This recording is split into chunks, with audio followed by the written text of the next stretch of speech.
Que ótimo. Obrigado, querido. Amém. Boa noite a você que está nos assistindo. Vamos nessa noite encerrar esse estudo do livro de Atos. Então convido você a pegar a sua Bíblia e abrir em Atos capítulo 28. Passamos esse período estudando capítulo a capítulo. Não acabou, semana que vem nós vamos entrar em Romanos, Epístola de Paulo à igreja em Roma. Eu quero ler apenas os 2 primeiros versículos que dizem assim: uma vez em terra, descobrimos que a ilha se chamava Malta. Os habitantes da ilha mostraram extraordinária bondade para conosco. Fizeram uma fogueira e receberam bem a todos nós, pois estava chovendo e fazia frio. Vamos orar. Ó Senhor, pedimos a Ti, ó Deus, nesse último dia desse estudo do livro de Atos, que o Senhor continue nos acompanhando e nos abençoando, nos dando graça e misericórdia para aprendermos mais, Senhor, crescermos em conhecimento das Escrituras e percebermos quão maravilhosas são as sagradas letras. Nessa noite, o Espírito Santo nos guia a toda a verdade, Senhor, fala aos nossos corações.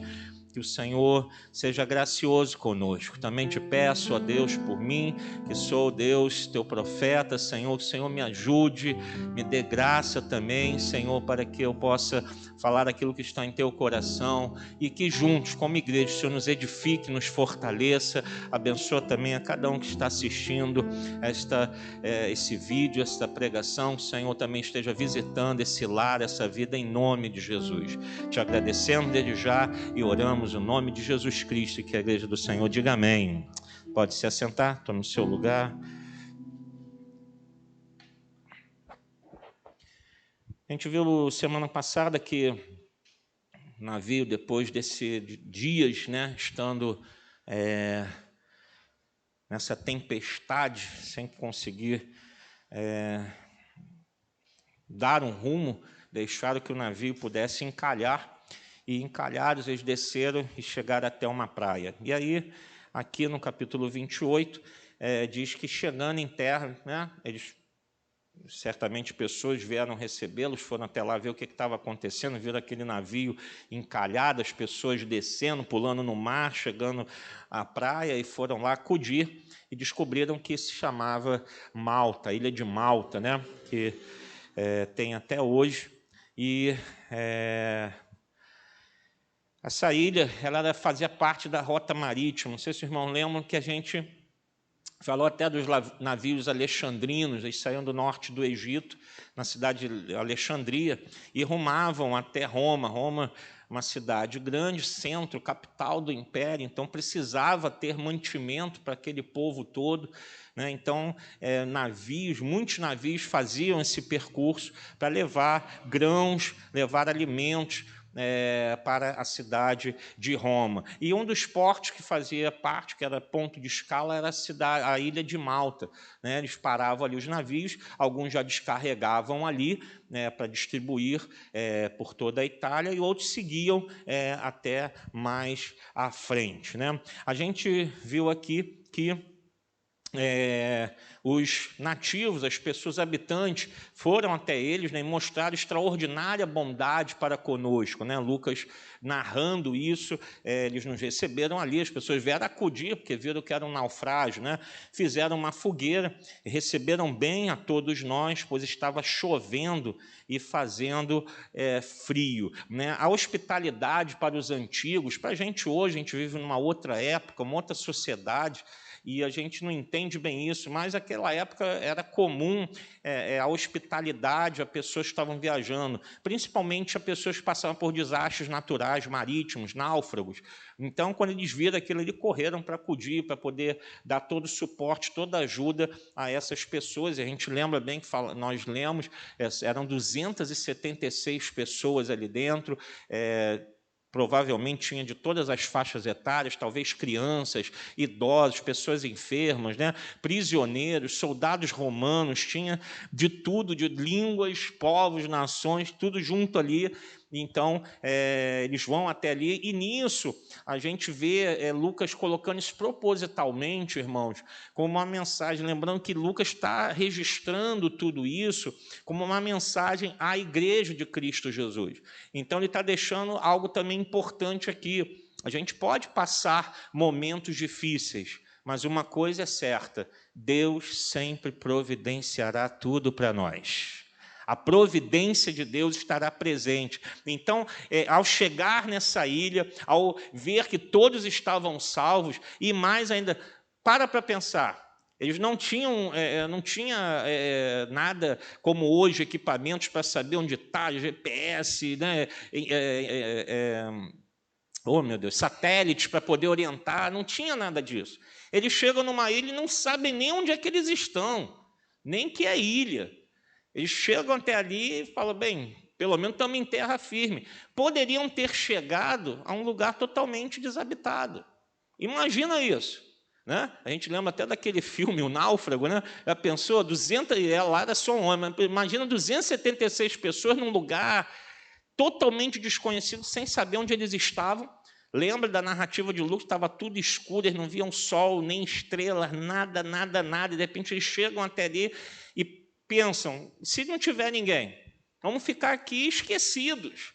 Né? Quem vai saber que a gente está aqui? Provavelmente vão ficar ali muito e muito tempo. Então, o fato de chegar a um local habitado e os habitantes já virem até eles para recebê-los, para acudi-los, é um sinal de que Deus estava trazendo a sua providência, o seu cuidado para com todos. E a promessa de Deus dada a Paulo lá atrás: olha, nenhum dos que estão com você vão se perder, e Deus aqui está cumprindo. Todos estavam vivos, e essa mensagem fica para a igreja: Deus cuida de nós. Amém, irmãos? Deus cuida de nós.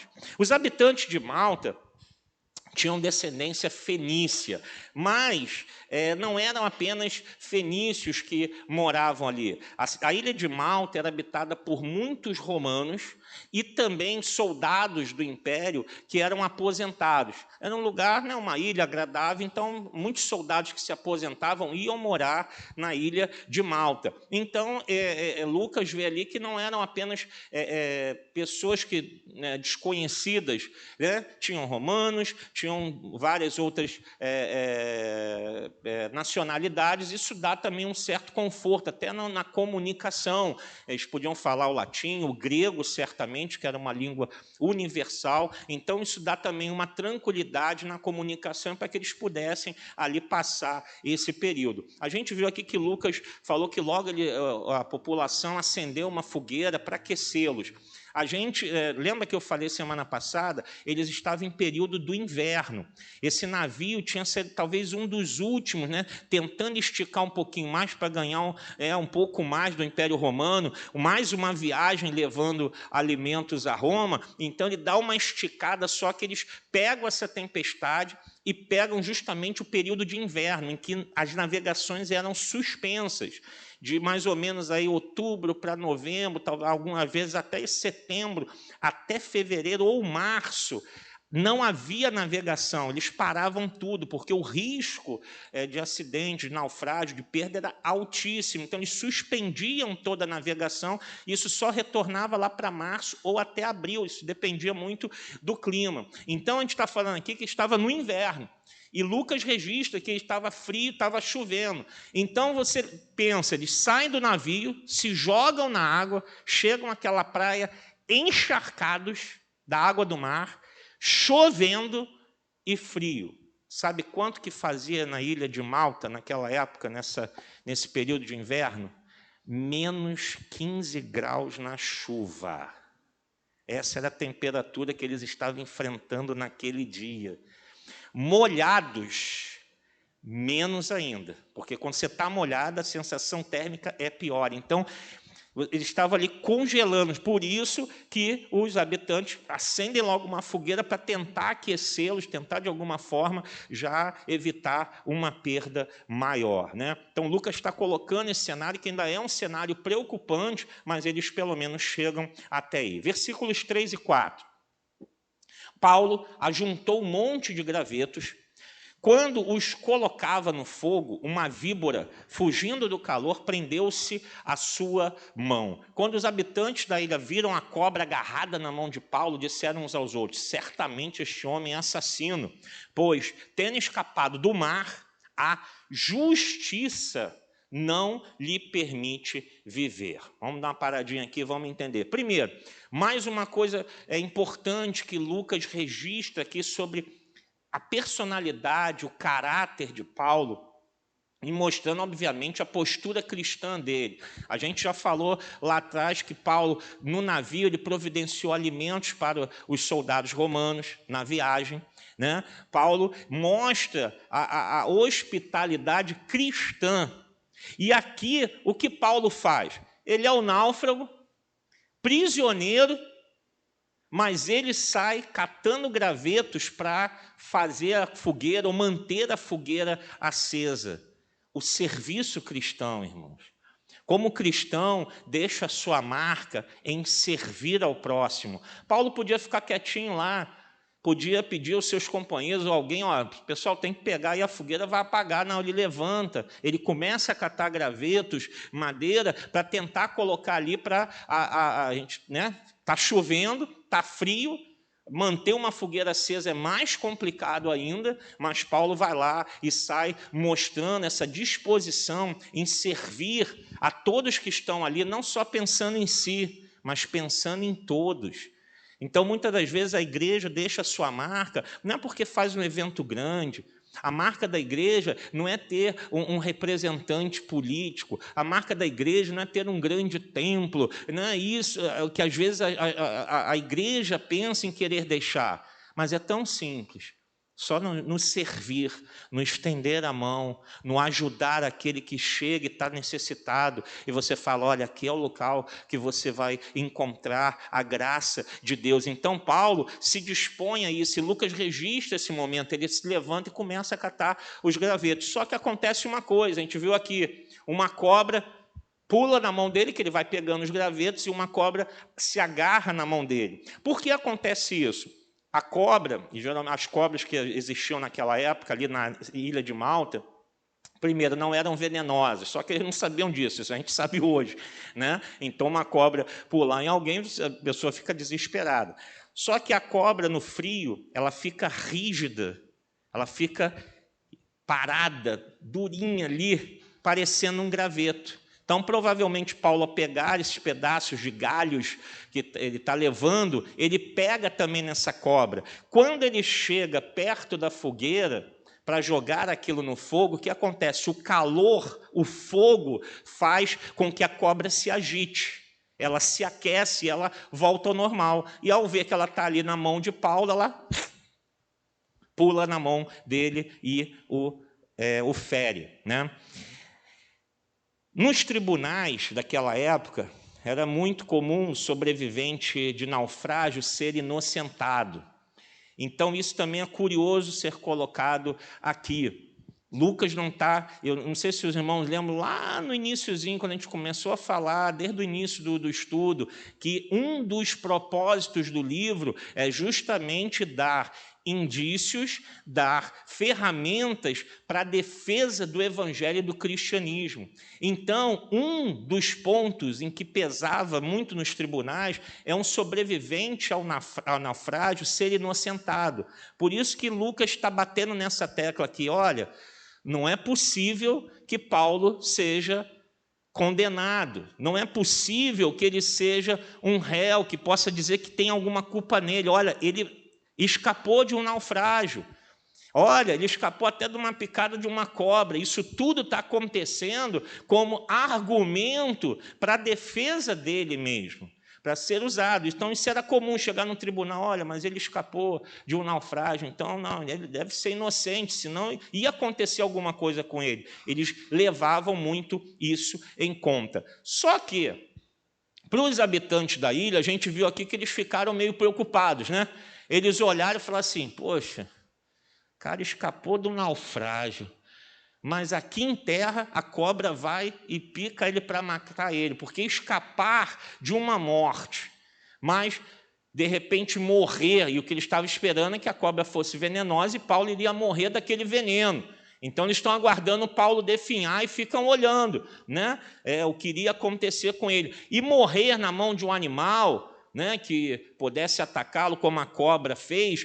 Por que, não sei se os irmãos repararam, voltando aqui ao versículo 4, no finalzinho, diz: certamente esse homem é assassino, pois tendo escapado do mar, há justiça. Está com letra maiúscula aí? Por que justiça? Eles estão se referindo a quem? A deusa justiça. Então, na crença deles, o que acontece? Já que ele escapou lá e ele tem alguma, talvez eles aqui pensem, ele é assassino, ele fez alguma coisa errada. A deusa justiça está atrás dele para punir ele. Já que ele escapou do naufrágio, agora ele não escapa. Ela mandou uma cobra para matar ele. Então, o pensamento deles, ao ver a situação, é de que Paulo está devendo alguma coisa. Paulo fez alguma coisa de grave. Logo, eles imaginam, deve ter matado alguém. Então, a deusa justiça está atrás dele e ela vai cumprir a sentença, a punição. Né? A gente está falando de um povo que tem as suas crenças idólatras, né? Ele é um povo politeísta e tem muita influência da cultura grega. Então, eles pensam isso. Mas o que acontece? Vamos lá, versículos 5 e 6. Mas Paulo, sacudindo a cobra no fogo, não sofreu mal nenhum. Eles, porém, esperavam que ele começasse a inchar ou que caísse morto de repente, mas, tendo esperado muito tempo e vendo que nada de estranho lhe sucedia, mudaram de ideia e passaram a dizer que ele era um deus. Para a gente, irmãos, essa narrativa aqui pode parecer estranha, mas Lucas está usando um pouco da ideia grega de comédia, de ironia. Fala assim, ele estava achando que ele era um assassino, agora, de repente, eles acham que ele é um deus. Que mudança drástica, né? Lucas faz aqui meio que uma piadinha que, para a época, eles entenderam, né? Pô, o povo mudou de uma hora para outra, está pensando em assassino, agora já achou, não, ele sobreviveu, então deve ser um Deus, que nada, tem alguma divindade nele, que nada acontece com ele, escapa de naufrágio, escapa de cobra, esse cara deve ser alguma coisa especial. Então, Lucas usa na sua narrativa uma ironia nessa postura dos nativos, que não entendem nada. Eles têm as suas crenças de vários deuses, de várias divindades, então estão ali perdidos sem entender o que está acontecendo. Mas Lucas sabe, para a igreja, para quem ele está escrevendo esse texto, ele sabe muito bem que é o quê? É a mão de Deus que está guardando e protegendo. E lembra das palavras de Jesus? Pegarão em serpentes, mas elas não lhes causarão dano algum, não lhes farão nenhum mal. Então, aqui se cumpre a palavra de Jesus, ainda que aconteça alguma coisa, e Paulo era inocente, não tinha nada pesando sobre ele, então Deus aqui dá o livramento, não só do naufrágio, mas até dessa picada de cobra, que hoje a gente sabe que naquela ilha não tinha nada, não era mortífera, não tinha veneno, mas eles não sabiam, esperavam que alguma coisa acontecesse, mas Deus está guardando e protegendo. Amém, irmãos? Versos 7 a 10. Próximo dali havia uma propriedade pertencente a Públio, o homem principal da ilha. Ele nos convidou a ficar em sua casa e por 3 dias, 276 pessoas dentro da casa dele, irmãos. Vai imaginando. Bondosamente nos recebeu e nos hospedou. Seu pai estava doente, acamado, sofrendo de febre e disenteria. Paulo entrou para vê-lo e, depois de orar, impôs-lhe as mãos e o curou. Tendo acontecido isso, os outros doentes da ilha vieram e foram curados.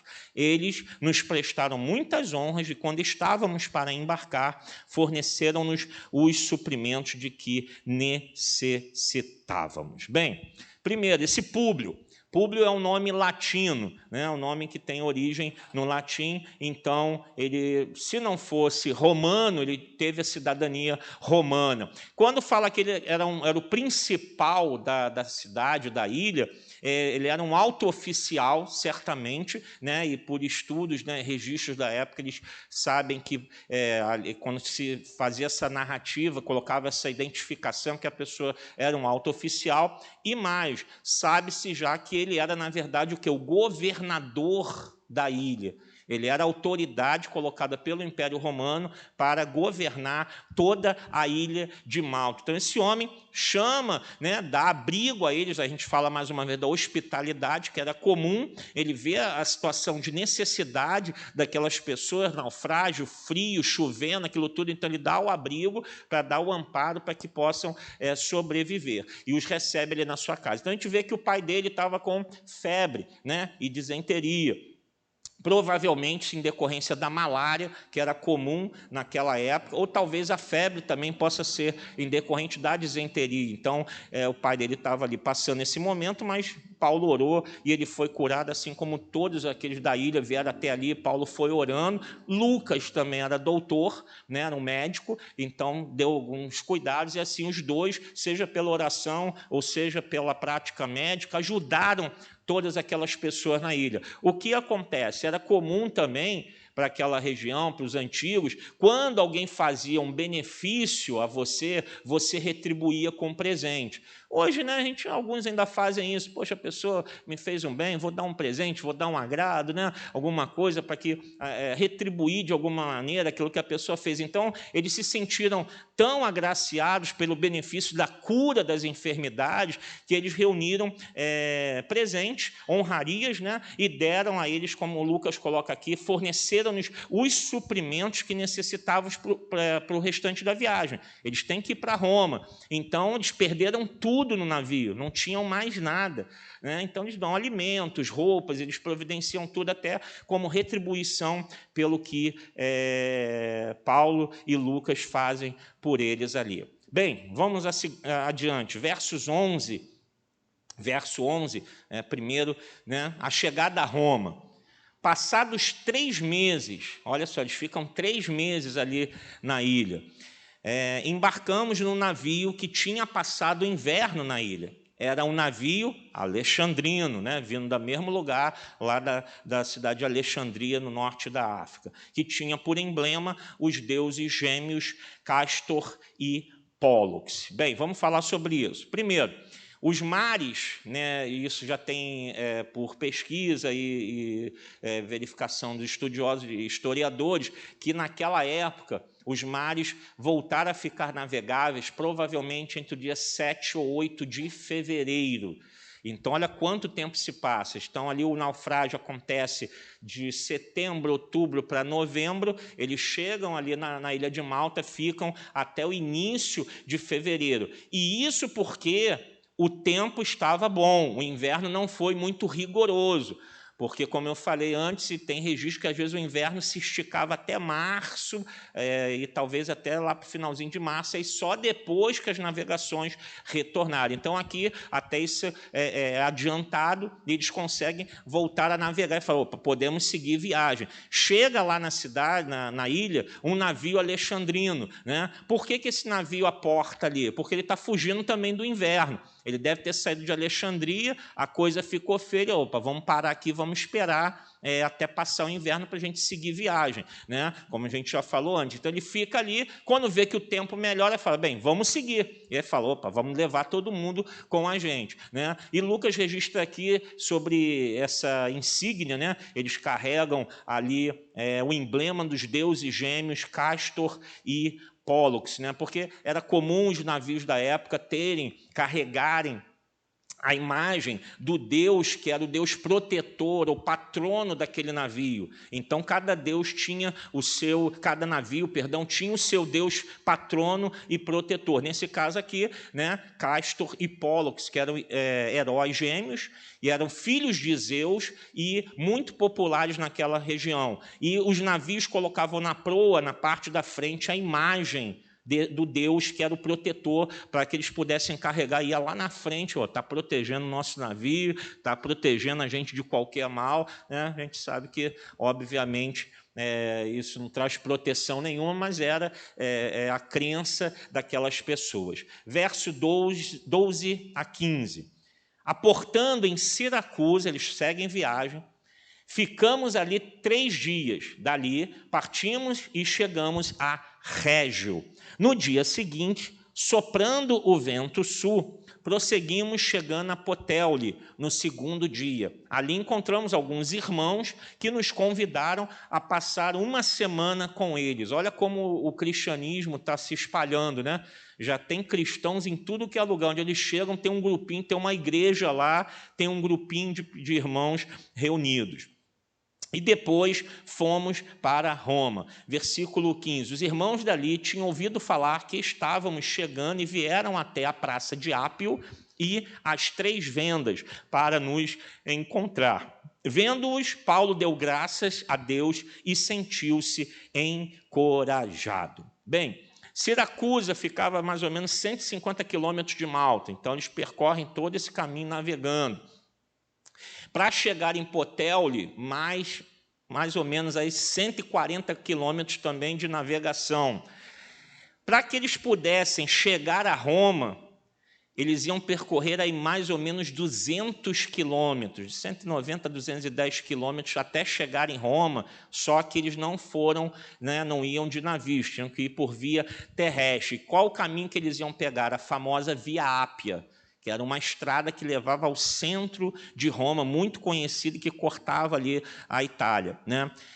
Quando ele vê que tem irmãos ali, eles procuram, né? As pessoas vão até ele sabendo que Paulo está ali, e era comum, quando se sabia que vinha uma personalidade, uma pessoa conhecida, né?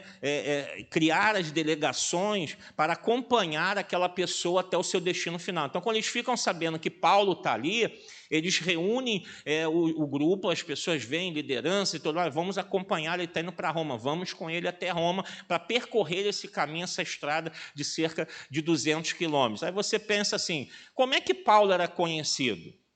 Porque a carta aos Romanos já tinha sido escrita. Então, a carta aos Romanos já tinha chegado até a igreja de Roma. Então, todos já conhecem o apóstolo Paulo, né? E Paulo sempre falava, até quando ele escreve a carta, fala, eu pretendo vê-los, eu quero estar aí em Roma, eu pretendo chegar até, era desejo do coração de Paulo chegar a Roma. Então todos já conhecem o apóstolo Paulo, já ouviram falar dele, leram a sua carta, né? Que é uma carta bem teológica. Então eles querem, ao saber que Paulo está ali, todos vão até ele, até para poder acompanhá-lo até a sua chegada a Roma, ainda mais sabendo a circunstância que ele está preso, né? E está sendo levado para o julgamento. Versículo 16. Quando chegamos a Roma, Paulo recebeu permissão para morar por conta própria, sob a custódia de um soldado, né? Você vê aqui como é que o quadro de prisioneiro de Paulo é bem diferente do que poderia imaginar, do que muitos até passavam, né? Paulo tinha esse desejo de muito longa data de pregar em Roma, e Deus já tinha mostrado a ele que a vontade de Deus, né, manifesta lá atrás, é que ele fosse a Roma, né? Paulo fala isso, não, Deus tem um propósito, eu tenho que ir para Roma, Deus está falando que eu tenho que ir para lá, não importa quais sejam as circunstâncias, mas eu tenho que ir. E o desejo de Paulo era realmente chegar até lá para poder pregar pessoalmente, ver os irmãos e levar a palavra até eles, né? Uma das coisas que aqui a gente pode também ver que Lucas coloca habilmente, irmãos, ser fiel a Deus não nos isenta dos reveses, aflições da vida. E mesmo que a nossa fidelidade a Deus seja mantida, poxa, eu estou seguindo ao Senhor, estou agradando a Deus, não quer dizer que Deus não vá nos conduzir a caminhos que às vezes são caminhos difíceis, são caminhos dolorosos. Então, Paulo era um homem fiel a Deus, mas ele está passando por um julgamento desigual, injusto, ele está preso, está indo para a sede do império, para ser julgado pelo imperador, e o peso poderia ser outro. Ele sabe que poderia ser condenado e morto, a gente vai falar disso lá no finalzinho. Então, todo esse risco Paulo está correndo, mas ele sabe de uma coisa, Deus quer que eu vá para Roma, porque Deus tem um propósito ali. Ele fica preso, mas só que, lembra que lá atrás, né, os capítulos anteriores, falou do julgamento dele, né, por Festo, por Félix, né, e os soldados têm todo esse relatório do julgamento de Paulo. E eles liam que esse cara está aí preso por quê? Vamos lá, o que está aqui tem nada. Isso que os judeus estavam acusando ele de coisas da lei, da religião deles. Não fez nada esse homem. Então eles veem que Paulo não representa uma ameaça, não é um cara perigoso, né? Ele não apresenta nenhum perigo para o império nem para Roma. Então o que eles fazem? Deixa ele morar ali você pode morar na tua casa lá, né? A famosa que hoje a gente conhece, a prisão domiciliar. Você vai ficar lá, então Paulo certamente deve ter alugado um apartamento que tinha uma região lá de Roma, que era uma região bem residencial, um quarteirão residencial com apartamentos. Você deve ter pego ali algum local desse para ficar morando, sendo que ele ficava algemado, mas tinha um guarda só, né, protegendo ele, né, sob a custódia de um soldado, para você ver que eles não tinham, né, nenhum medo, nenhuma ideia assim, poxa, Paulo não vai fazer nada, esse homem aí é tranquilão, basta um soldado. É claro que eles colocam um soldado da guarda pretoriana, que era a tropa de elite do Império Romano, a tropa de elite do imperador, fica um soldado ali apenas guardando ele. Mais nada, ele fica morando ali na casa dele, recebe visitas, né? Tudo tranquilo, porque sabem que ele não fez nada, não tem, né? Ele vai ser inocentado mesmo, isso aí tá claro que ele não fez nada, isso aí deve ter sido inveja. Então eles tratam Paulo com essa benevolência, né? Com essa misericórdia, não exigindo dele algo mais de qualquer outro prisioneiro que tivesse feito algo mais grave. Bem, vamos avançar. Paulo chega a Roma agora, versículos 17 até o 20. Vai falar assim: 3 dias depois, ele convocou os líderes dos judeus. Quando estes se reuniram, Paulo lhes disse: meus irmãos, embora eu não tenha feito nada contra o nosso povo, só que um adendo, irmãos, Paulo já está começando a pregar. Olha só. Ele já cumpre o desejo do coração dele. Ele já reúne os judeus e já começa a anunciar o evangelho. Vai falar do que ele passou e vai falar do motivo, né? Ele já começa a reunir o grupo para poder pregar a palavra de Deus. Então, ele já cumpre aquilo que ele desejava. Embora eu não tenha feito nada contra o nosso povo, nem contra os costumes dos nossos antepassados, fui preso em Jerusalém, entregue aos romanos.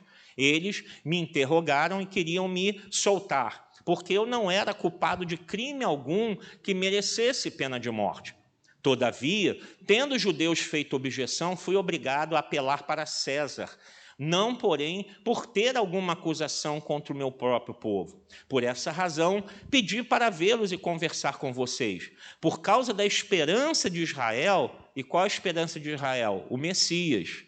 Então ele já começa a jogar aí o centro do evangelho. Qual a esperança de Israel? A vinda do Messias. É por essa esperança que eu estou preso com essas algemas. Bem, Roma tinha aproximadamente de 40 a 50 mil judeus naquela época. A estimativa de judeus que moravam lá. Só que, diferente até lá da Palestina, os líderes não tinham uma liderança judaica, né? Como a gente vê lá na Palestina, tinha um sumo sacerdote, tinha sacerdote, pega lá o líder, né? Não tinha. Lá em Roma, e quando fala Roma, não é só a cidade em si, se alastrava, né, como hoje a gente conhece a região metropolitana, tinha aldeias e locais em volta também. Então, tinham muitas sinagogas, e todas elas eram autônomas, cada uma com a sua liderança. Então, não havia um líder, por isso ele reúne, ele manda chama os líderes de todas as sinagogas. Paulo vê qual é a situação de Roma e fala, bem, não tem uma liderança, então chama todos aqui para eu conversar com eles sobre a minha situação. Ele começa a fazer a defesa dele, mostrando que ele não fez nada, ele relata o processo, fui preso, acusado e tal, mas não fiz nada, não tem nada, tanto que os romanos me inocentaram. Mas como a coisa foi ficando feia, eu tive que apelar, não porque eu queria vir para Roma, eu não queria, mas eu fui obrigado a apelar para César, porque ele sabia do risco que ele estava correndo lá em Jerusalém. Então, ele apela para César, ele mostra, olha, eu sou inocente, não tenho nada, né? E o que acontece? Quando ele chega lá, e a gente vai ver daqui a pouquinho, não tem acusação. Os acusadores de Paulo não foram com ele a Roma, não enviaram cartas, não mandaram representantes, não tinha ninguém acusando Paulo, que ele poderia chegar e falar, já estamos sabendo quem você é, estão aqui, não, vamos, já tem teus acusadores aqui, não tinha nada. Então ele reúne os líderes para falar, olha, deixa eu contar a minha história, porque ninguém está sabendo de nada. Não tem nenhuma acusação a Paulo lá em Roma, nada é enviado para eles. Versículos 21 a 23. Eles responderam, olha só, não recebemos nenhuma carta da Judéia a seu respeito. Eles não estão sabendo de nada, irmãos. E nenhum dos irmãos que vieram de lá, porque tinha o trânsito de pessoas, né? Ninguém relatou disso qualquer coisa de mal contra você. Todavia, queremos ouvir de sua parte o que você pensa, pois sabemos que por todo lugar, obviamente que Roma tinha os cristãos, não é à toa que Paulo escreveu a carta aos romanos, né? E Paulo faz ali, já tem a igreja, tem um grupo lá e já manda a carta. Então, diferentemente daquela crença, né, que diz que Pedro, que é o chefe da igreja, o líder da igreja romana, negativo. Pedro não fez nada lá em Roma, pode até ter ido lá, mas Paulo que realmente leva o evangelho, cuida e planta a igreja ali, e aqui ele está agora em Roma, justamente fazendo tudo isso, né? Então, o que os líderes falam? Bem, a gente está ouvindo aí, quero ouvir de você, porque sabemos que por todo lugar há gente falando contra esta seita. Por que eles falam de todo lugar, mas na verdade estava em Roma? Eles sabem que está todo mundo espalhado ali falando do cristianismo. Assim, combinaram encontrar-se com Paulo em dia determinado, marcar outro dia, indo em grupo ainda mais numeroso ao lugar onde ele estava. Desde a manhã até a tarde, ele lhes deu explicações e lhes testemunhou do reino de Deus, procurando convencê-los a respeito de Jesus com base na lei de Moisés e nos profetas. Bem, irmãos, como eu falei, cristãos já tinham lá em Roma, e eles frequentavam o quê? A sinagoga. Então, eles iam às sinagogas e eles ali compartilhavam a sua fé e debatiam, falavam das Escrituras ali, mostrando, olha, o Messias já veio. Então, isso já tinha o conhecimento de todos ali em Roma. Eles eram tolerados e aceitos, inclusive, nas sinagogas, né? Na sinagoga, a gente viu aqui que eles marcaram uma nova data e foi muito mais gente, não foram agora só os líderes, foi muito mais gente junto, porque todos começam a se interessar. Paulo está aí. Ele quer falar sobre o que ele crê, dessa seita que ele estão falando aí. Vamos lá ouvir. Então, vai um monte de gente para ouvir Paulo pregar o evangelho. Nas sinagogas, naquela época, já tinham muitos romanos convertidos ao judaísmo. E o que acontece? Os romanos começam a ver assim, poxa, queremos seguir a lei, sim, queremos seguir esse único Deus, ok. Só que surge o cristianismo dizendo assim, ó, você não precisa guardar todas essas leis cerimoniais, não precisa se circuncidar, nada disso aí tudo acabou. Isso tudo eram sinais da lei passada de Moisés. Em Cristo tudo é diferente. Fala, opa, então tem que carregar esse peso todo que é lançado sobre nós. Então, ao saber que Paulo está ali, eles querem também saber dessas novidades para poder seguir, né, algo mais suave, mais tranquilo, sem aquele peso, né? E Paulo vai pregar o evangelho. Ele começa a pregar e mostrar o quê? No que ele baseia, como lemos aqui, ele começa a falar da lei de Moisés, dos profetas e tudo mais, mostrando o quê? Olha, o evangelho, o cristianismo, nada mais é do que a continuação do Antigo Testamento, das Escrituras. Não é algo novo que está surgindo, mas Deus veio escrevendo tudo aquilo que passou, agora tem uma continuidade em Jesus. Então, Paulo começa a discorrer mostrando isso, até mesmo porque ele está preso e tem um soldado ali que cada dia certamente vai trocando a guarda, tinha um soldado diferente, que está ouvindo o que? Olha, não é uma religião nova, não é uma seita. Tudo que eu estou pregando, ensinando e falando a respeito de Cristo Jesus é fundamentado numa religião muito antiga, que é o quê? O judaísmo. Não tem nada novo. apenas uma sequência que Deus já tinha determinado. Então, Paulo está explanando tudo isso para mostrar a importância do Evangelho, para que eles possam entender que não parou ali na lei e nos profetas, mas algo Deus está escrevendo agora, que é a nova aliança em Cristo Jesus. Amém? Versos 24 a 29.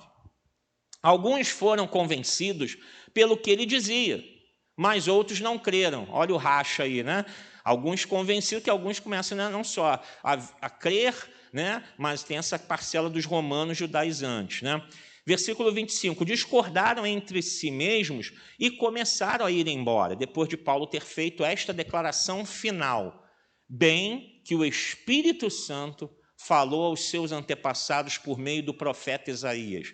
Vá a este povo e diga, ainda que estejam sempre ouvindo, vocês nunca entenderão. Ainda que estejam sempre vendo, jamais perceberão. Pois o coração deste povo se tornou insensível. De má vontade ouviram com os ouvidos e fecharam os olhos. Se assim não fosse, poderiam ver com os olhos, ouvir com os ouvidos, entender com o coração e converter-se, e eu os curaria. Portanto, quero que saibam que esta salvação de Deus é enviada aos gentios, e eles a ouvirão. Depois que ele disse isso, os judeus se retiraram, discutindo intensamente entre si. Bem, o que Paulo faz? Ele cita as Escrituras, ele vai usar Isaías 6, ele vai repetir o texto de Isaías 6, mostrando que os judeus rejeitam o Messias. Eles estão esperando o Messias, mas quando o Messias vem, eles falam, não, eu não quero esse Messias, não. Um Messias que morreu na cruz, um Messias que não é poderoso, um Messias que não derrota o Império Romano, eu não quero esse Messias, não. Eu quero outro Messias. Então, eles rejeitam o Messias como rejeitaram lá na Palestina. Só que o que Paulo mostra? Que a salvação é estendida aos gentios. Enquanto os judeus rejeitam, os gentios aceitam o Messias como Senhor e Salvador das suas vidas. Eles creem nas Escrituras, eles creem na ação, na missão de Cristo Jesus, e eles aceitam isso. O que Paulo faz ao ler, e Lucas aqui registra o capítulo 6 de Isaías, mostrando que o quê? É o cumprimento da palavra. Eles, vai esse povo, ainda que eles estejam ouvindo, não entenderão. Ainda que estejam vendo, não perceberão. O coração desse povo se tornou insensível, de má vontade, ouviram com os ouvidos, fecharam os olhos.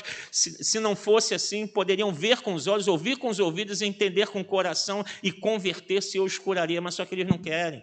Isaías já tinha falado isso lá atrás, para aquele povo lá no Antigo Testamento, mas mais uma vez se confirma que esse povo não quer saber do Messias. E aí a salvação é estendida aos gentios e eles a ouvirão, né? E assim acontece, Deus leva a salvação aos gentios.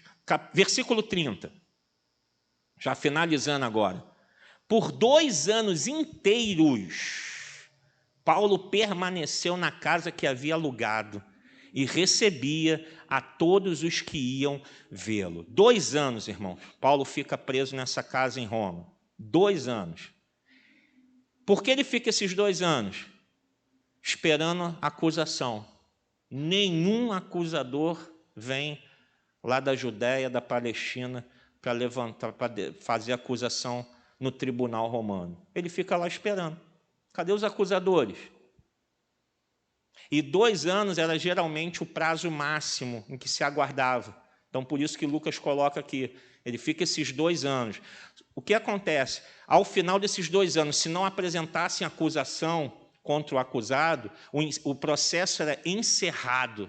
Só que isso não acontece, né? Já poderia ter encerrado até há muito tempo. 2 anos já até passou muito, que não chegou ninguém, já podia, liberta logo esse homem. Lá na Judéia já viram que ele não tinha nada que o incriminasse, não veio nenhum acusador, então solta logo ele. Mas eles seguram, vão protelando também, né? Deixa ele ali, ele está vivendo na casa dele, pagando aluguel, ele se sustenta.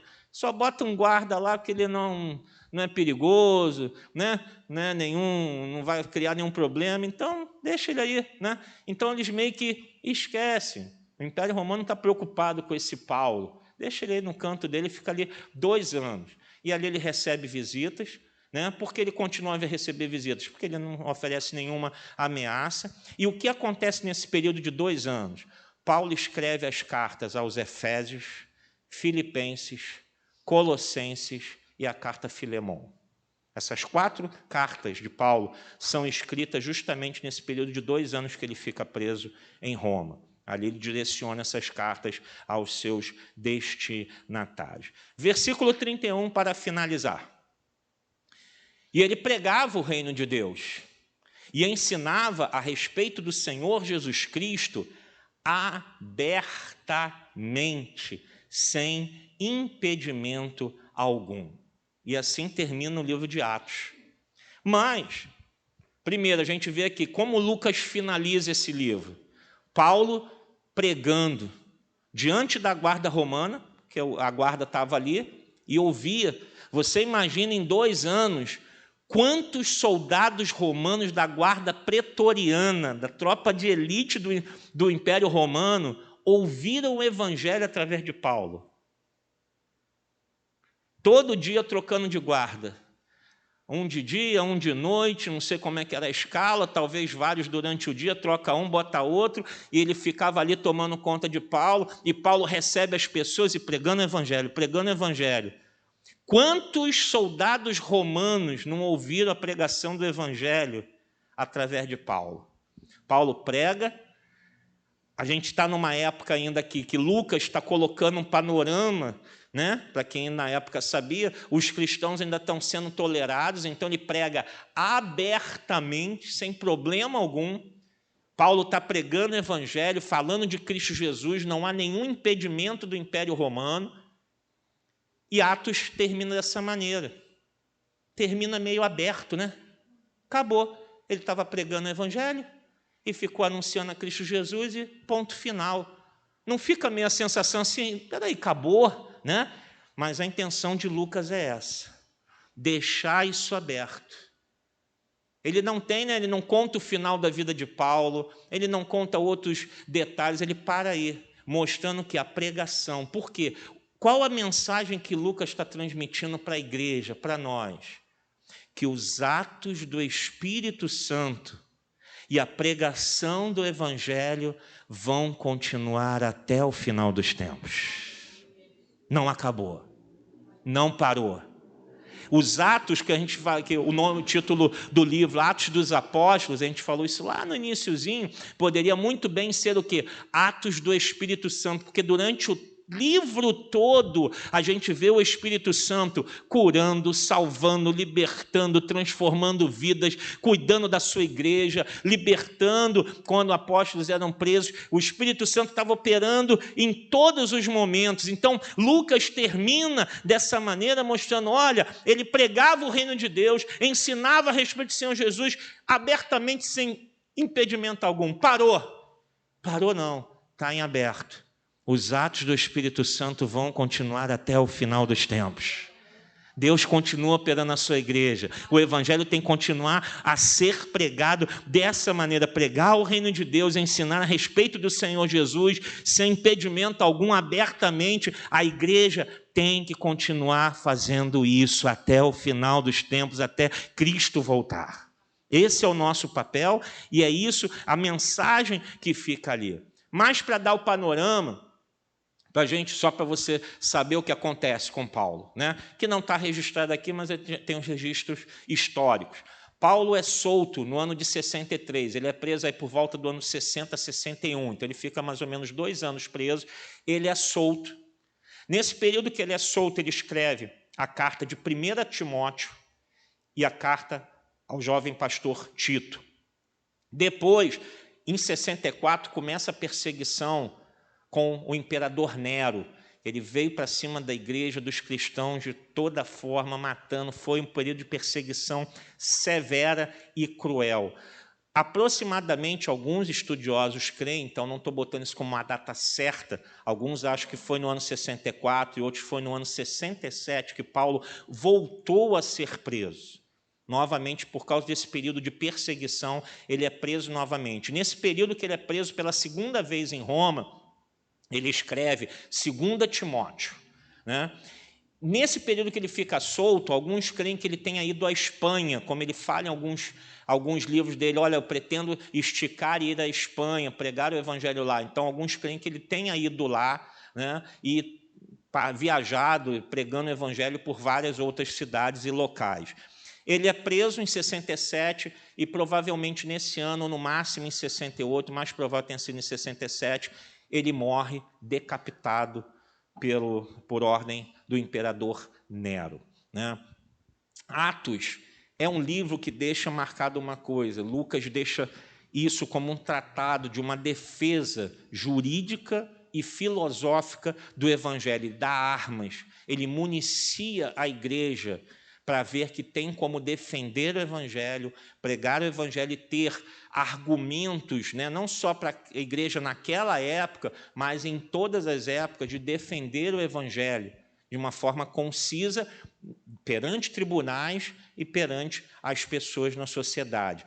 O livro de Atos serviu de base para os apologistas do século II, principalmente, que começaram a se levantar para a defesa da fé. Apologistas são aqueles que defendem, né? Fazem apologia, defesa. Então, eles defendiam a fé, defendiam o cristianismo. Qual a base que eles vão usar para a defesa do evangelho? O livro de Atos. E, desde lá até hoje, muitos recorrem ao livro de Atos, porque ele tem todas essas bases para defesa. E, mais do que isso, Atos deixa para nós, esse livro deixa para nós, o padrão divino de Deus para a igreja, de como deve ser uma igreja ativa, cheia do Espírito Santo, que manifesta os dons, que prega o evangelho, que vive uma vida que dá testemunho de Cristo nesse mundo, que paga o preço, às vezes, com a sua própria vida, por amor a Cristo Jesus, para dizer, eu não renuncio a Cristo. Eu não renuncio os meus valores cristãos. Eu não abro mão disso, ainda que eu pague um preço. Não importa, mas Cristo é mais importante na minha vida. Esse é o padrão da igreja e Atos nos deixa isso. E assim a gente encerra o nosso estudo. Amém? Vamos ficar de pé. E vamos agradecer ao Senhor, porque Deus é maravilhoso. Semana que vem, vamos começar Romanos. E eu aconselho você que não falte.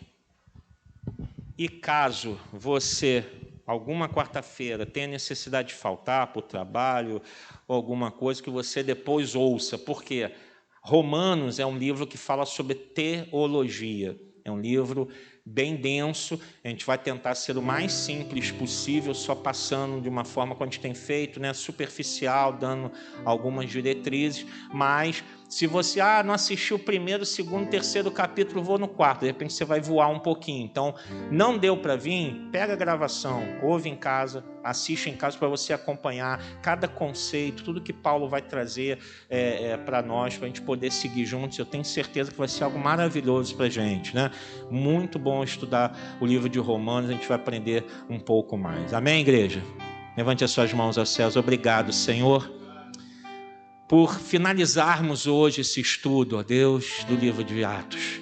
Obrigado por tudo que aprendemos, que vimos, que pudemos conhecer, coisas que a gente nunca tinha ouvido falar, visões que a gente nunca teve a respeito do livro, que a gente talvez já tenha lido várias vezes, mas pensava de outra maneira. Obrigado, Senhor, por todo esse aprendizado, por tudo isso que trouxemos para a nossa vida cristã e para nós como igreja, Senhor. Nós te louvamos por esse período, por essas 28 semanas ou um pouquinho mais que estudamos cada capítulo, cada parte desse livro, Senhor, e obrigado pela tua condução, pelo teu discernimento, pela tua sabedoria, pelo teu poder que opera em nós. Que o Senhor esteja gravando em nosso coração cada palavra, Deus, edificando a nossa vida. Nós te louvamos por isso. E que o Senhor nos conduza nessa nova etapa, nesse novo aprendizado do livro de Romanos. Que o Senhor esteja à frente, abençoando a nossa vida cada quarta-feira, cada semana, em nome de Jesus. Nós oramos gratos a Ti e que a igreja do Senhor diga Vamos dar uma salva de palmas ao Senhor, agradecendo a Ele. Obrigado, Senhor. Aleluia.